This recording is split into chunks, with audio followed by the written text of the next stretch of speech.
प्रणाम मित्रों। जय श्री राम।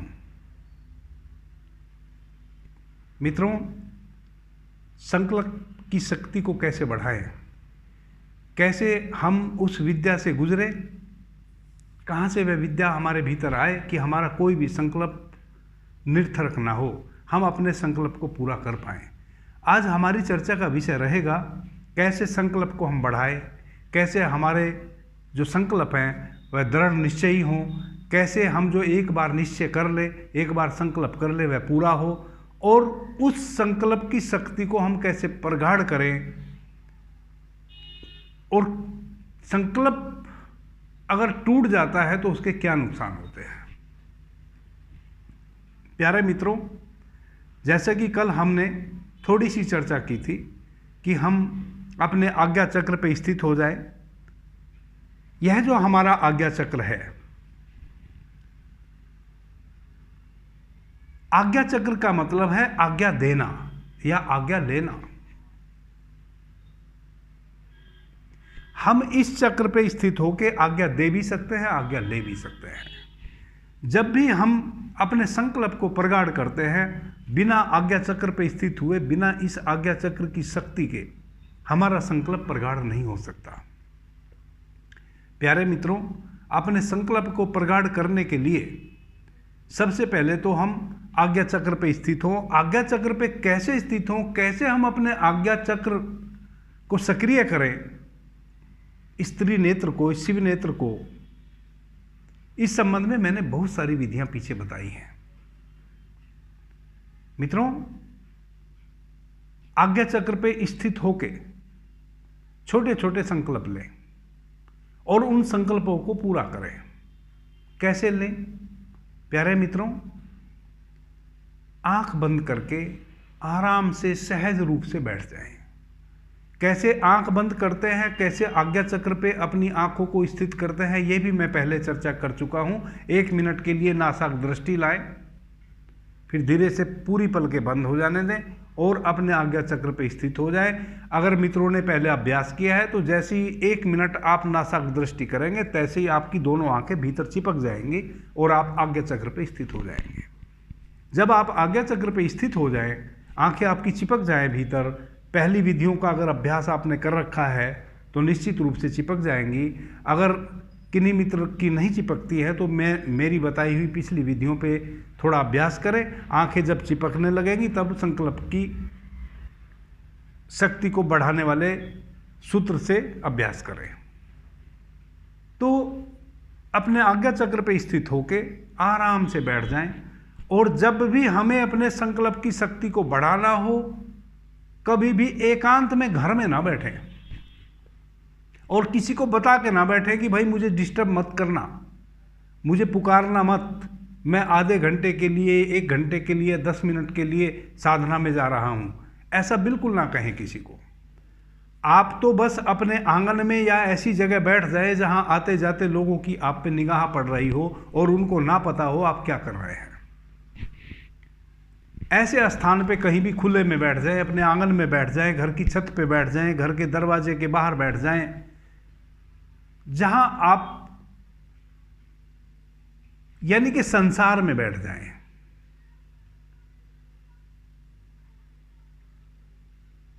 जहां आपको कोई टोक सकता हो कि आप यह क्या कर रहे हैं। प्यारे मित्रों, संकल्प की शक्ति को बढ़ाने के लिए हमारा इस स्थिति में होना अनिवार्य है कि हमें दूसरा देखे तो वह उसको लगे कि अरे ये क्या कर रहा है, वो हमें टोके। तो जैसा कि कल मैंने चर्चा की थी कि अपनी आज्ञा चक्र पे स्थित होकर दोनों हाथों की उंगलियों को ऐसे करके बैठ जाए और भीतर 5 बार ओम नमः शिवाय के मंत्र का उच्चारण करें। क्योंकि यह जो हमारा आज्ञा चक्र है, इसको हम शिव नेत्र, त्रिनेत्र भी कहते हैं, यही हमारा जन्म और मृत्यु का चक्र है। जब हम इसमें प्रवेश कर जाते हैं तो हम पाते हैं कि यहीं से निष्क्रिय हो रही हैं सारी चीज़ें और यहीं से सक्रिय हो रही हैं सारी चीज़ें, यानी कि यहीं से निर्माण हो रहा है और यहीं फिर समापन हो रहा है। यानी कि यहीं से शुरुआत हो रही है, यहीं समापन हो रहा है, यहीं से निर्माण हो रहा है और यहीं अंत हो रहा है। ये एक ऐसा चक्र है, ये ऐसी स्थान है आपके शरीर में ही। ये भगवान शिव से रिलेटेड है, क्योंकि वह मृत्यु के देवता हैं, जन्म के देवता हैं। प्यारे मित्रों, भगवान शिव का स्मरण करें। ओम नमः शिवाय का 5 बार मंत्र अंदर ही अंदर अपने आज्ञा चक्र पे स्थित होके उच्चारण करें। फिर संकल्प लें। संकल्प कैसे लेंगे? बाहर से भीतर श्वास आ रही है, अपनी आंखों को अपने आज्ञा चक्र पे, श्वासों पे अपने होश को लगाएं। कब श्वास भीतर आई और कहां तक आई। जब हमारे नासापुट से श्वास भीतर प्रवेश कर रही हो, वहां से संकल्प लेना शुरू करें। आज मैं 30 मिनट तक यह संकल्प लेता हूं मन ही मन में कि मैं अपने हाथों की उंगलियों को 30 मिनट तक वैसे ही रखूंगा, चाहे जो हो जाए, चाहे कोई मेरी गर्दन भी काट दे, कोई मुझे लाभ की बात करे, कोई मेरे सामने मेरी हानि की बात करे, लेकिन मैं किसी भी कीमत पे मच्छर काटे, बिच्छू काटे, सांप काटे, बारिश आ जाए, आंधी आ जाए, तूफान आ जाए, यानी कि चाहे मेरी मृत्यु भी हो जाए, मैं 30 मिनट यह उंगली अब नीचे करने वाला नहीं हूं।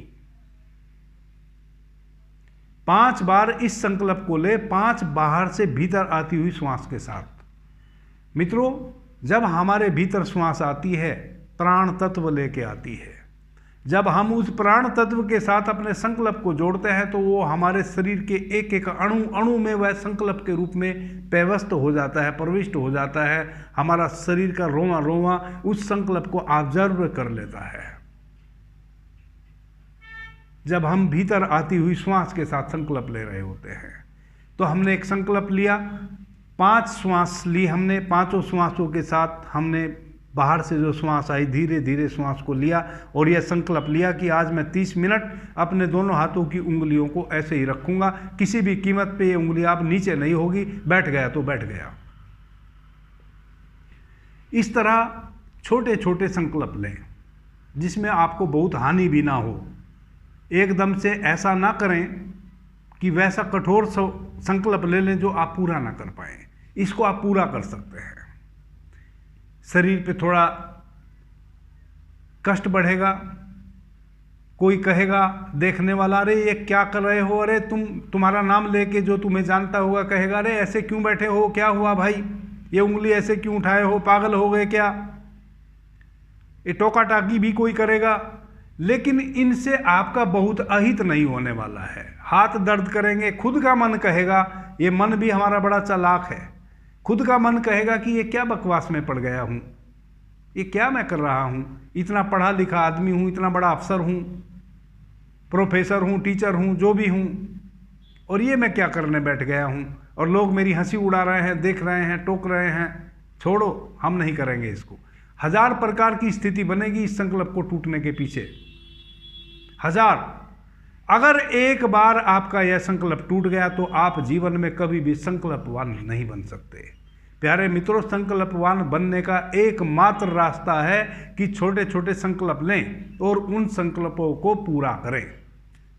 जब आप अपने संकल्पों को पूरा करने लगते हैं तो सबसे पहले तो इस ब्रह्मांड में एक मैसेज जाता है कि आप संकल्पवान आदमी हैं, किसी भी कीमत पे आप किसी संकल्प को पूरा करते हैं, जो कहते हैं वो करते हैं। प्यारे मित्रों, हम इस ब्रह्मांड के हिस्से हैं, हम इस ब्रह्मांड से अलग नहीं हैं, अलग हो भी नहीं सकते। कोई परिस्थिति ऐसी नहीं है कि हमें इस ब्रह्मांड से अलग कर दे। जिस पृथ्वी पे हम पैदा हुए हैं, यह पृथ्वी भी ब्रह्मांड में है, और इस पृथ्वी पे जो हम हैं, हम भी ब्रह्मांड में हैं। ना हम इस पृथ्वी से बाहर जा सकते हैं और ना हम ब्रह्मांड से बाहर जा सकते हैं।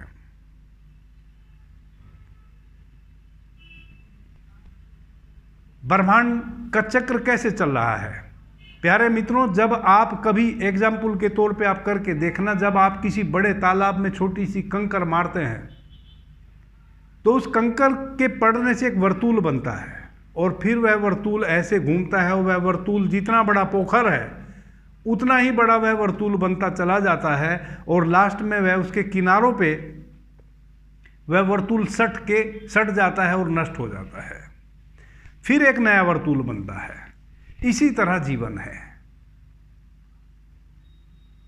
इसी तरह हमारा जीवन है और इसी तरह ये पूरा ब्रह्मांड है। ये पूरा ब्रह्मांड सक्रिय है। कोई भी स्थिति इस पूरे ब्रह्मांड में एक एक अणु अणु निरंतर गति कर रहा है। हर प्रत्येक चीज गतिशील है, हर प्रत्येक चीज। प्यारे मित्रों, सिर्फ हम जो जीवित शरीर के साथ बैठे हैं हम ही सक्रिय है ऐसा नहीं है। जिन मिट्टी की ईंटों को आपने बनाया है वह भी सक्रिय है। जिन पहाड़ों को आप देख रहे हैं वह भी सक्रिय है। उनके भीतर भी अणु अणु बदल रहा है। उनको भी एक दिन मरना है, वह भी मर जाएंगे। आपके घर में जो ईंट का घर आपने बनाया है, वह ईंट जिसको आप मर्तप्राय समझते हैं वह भी मर्तप्राय नहीं है। उस ईंट में भी अणु अणु सक्रिय है। वह ईंट भी रोज मर रही है। वह ईंट भी 100, 200, 500, 1000 साल बाद मिट्टी में परिवर्तित हो जाएगी। उसकी स्ट्रेंथ खत्म हो जाएगी। स्ट्रेंथ खत्म हो जाने का मतलब है मर गई। यानी कि उसका अणु अणु निरंतर घूम रहा है। उसमें घूमते घूमते घूमते घूमते एक छोटा वर्तुल जो ईंट में है वह बड़ा हो जाएगा और बस वह ईंट नष्ट हो जाएगी। समय लगेगा, 100 साल लग सकते हैं, 200 लगते हैं, 500 साल लग सकते हैं, किसी पहाड़ को लाखों साल लग सकते हैं मरने में। लेकिन प्रत्येक चीज निरंतर से सक्रिय है, निरंतरता से। कोई भी निष्क्रिय चीज नहीं है। जिस चीज को आपने ही बनाया है वह भी सक्रिय है। आप इस भ्रम में मत पड़ना कि इसका निर्माता तो मैं हूं, इसका मेकर तो मैं हूं, मेकरमैन मैं हूं, ये तो मैंने निर्मित की है। जो आपके द्वारा निर्मित है वह भी मरेगा।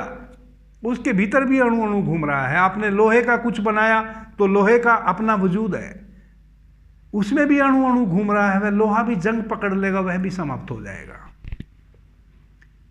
प्रत्येक चीज चलायमान है। जब प्रत्येक चीज चलायमान है तो जो संकल्प मैंने लिया वह भी चल गया। एक संकल्प यहां से उठा, मैंने उस संकल्प को पूरा किया। आज मैं अपनी उंगली 30 मिनट ऐसे ही रखूंगा और वह संकल्प मैंने किसी भी कीमत पे पूरा किया। जब मैं उस संकल्प को पूरा कर देता हूं, सबसे पहला आनंद तो इस शरीर में अभी के अभी मुझे घटता है कि इतने लोगों की टोका टोकी के बाद भी मैं किसी भी कीमत पे अपने संकल्प को पूरा किया। आहा, मैं संकल्प पूरा कर सकता हूं। पहली खुशी। दूसरी खुशी, आपका जो संकल्प पूरा हुआ पूरे ब्रह्मांड में एक तरंग के रूप में फैल गया। जब आप इस तरह के छोटे छोटे संकल्प, हजारों संकल्प आप अपने इस प्रकार से रोज एक संकल्प लेते हैं और रोज उस संकल्प को पूरा कर लेते हैं, रोज एक छोटा सा संकल्प लेते हैं, वह आपकी साधना का हिस्सा हो गया है, वह आपके जीवन का अंग हो गया है। आप प्रतिदिन एक संकल्प लेते हैं, पहले छोटे छोटे लेते हैं, फिर बड़े बड़े लेते हैं। इस तरह आप बहुत बड़े बड़े सब संकल्प लेना शुरू कर देंगे और आपके संकल्प धीरे धीरे धीरे धीरे अभी आपके प्रयास से पूरे हो रहे हैं, फिर आपके बिना प्रयास के भी आपके संकल्प पूरे होने लगेंगे। फिर आपने जिस बात का संकल्प लिया है यह पूरा ब्रह्मांड आपके उस संकल्प को पूरा करने में लग जाएगा, क्योंकि आपका संकल्प की वेव तरंगे इस पूरे ब्रह्मांड में तरंगायित हो गई है और आप इस ब्रह्मांड का हिस्सा हैं। यह पूरे ब्रह्मांड की शक्ति आपके उस छोटे से संकल्प को पूरा करने में अपनी पूरी शक्ति के साथ आपके साथ खड़ी हो जाती है। यह है संकल्प की शक्ति। इस तरह से हम अपने संकल्प को प्रगाढ़ करते हैं और फिर इस तरह से हम अपने संकल्प की शक्ति को बढ़ाते हुए इस पूरे ब्रह्मांड तक पहुंचाते हैं और इस ब्रह्मांड से हम अपने संकल्प की शक्ति से जुड़ते हैं।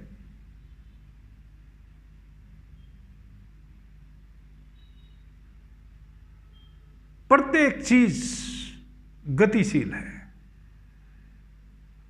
हमारा संकल्प भी गतिशील है। जो मैंने संकल्प लिया वह भी गति कर गया। और कहां गति कर गया? मैं जब इस ब्रह्मांड का हिस्सा हूं तो कहां गति करेगा? इस ब्रह्मांड में। और जब मैं एक इतना छोटा सा इस ब्रह्मांड का हिस्सा हूं, मेरे पास इतनी शक्ति है, तो इस पूरे ब्रह्मांड में कितनी शक्ति है? और जब मैं इस ब्रह्मांड का हिस्सा हूं, जब मैं जिस मां का बेटा हूं, उस मां की शक्ति मेरे से अलग कैसे हो सकती है? मुझे कोई भी कष्ट होगा तो मेरी मां भला दूर खड़ी होकर कैसे देख सकती है? मुझे नहीं देख सकती। मेरा पिता कैसे देख सकता है? नहीं देख सकता। यह ब्रह्मांड आपके संकल्प को भला कैसे टूटने दे सकता है? नहीं टूटने दे सकता। लेकिन इसके लिए आपको पहले अपने संकल्प को सिद्ध करना होगा। आपको हजारों संकल्पों को पूर्णता की ओर पहुंचाना होगा। छोटे छोटे संकल्प लीजिए, प्रतिदिन एक नया संकल्प लीजिए और उसको पूरा कीजिए। प्रतिदिन, आज मैं एक हाथ को ऐसे रखूंगा, आज मैं खाना नहीं खाऊंगा, आज मैं पानी नहीं पीऊंगा, आज मैं यह नहीं करूंगा, आज मैं वह नहीं करूंगा।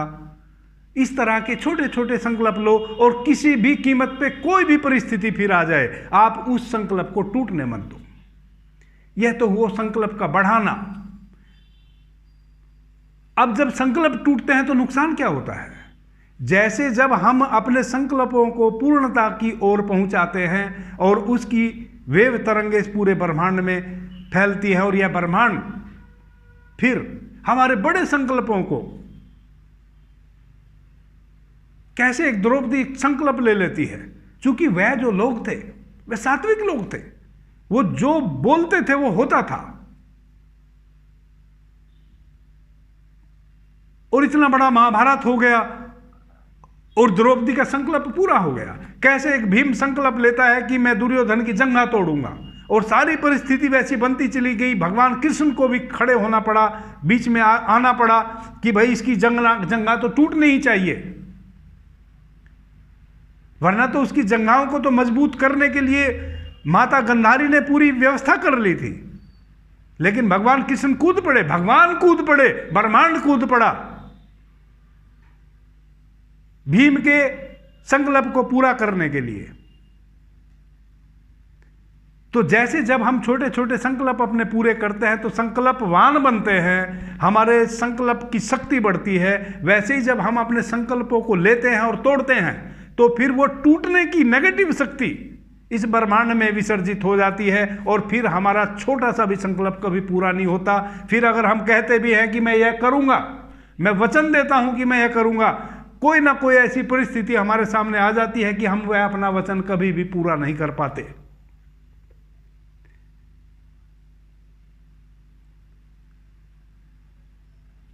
प्यारे मित्रों, अभी के लिए इतना ही। आपने मुझे ध्यान से, प्रेम से सुना, उससे मैं बहुत अनुग्रहित हूं। सभी मित्रों को मेरा प्रणाम, धन्यवाद। जय श्री राम।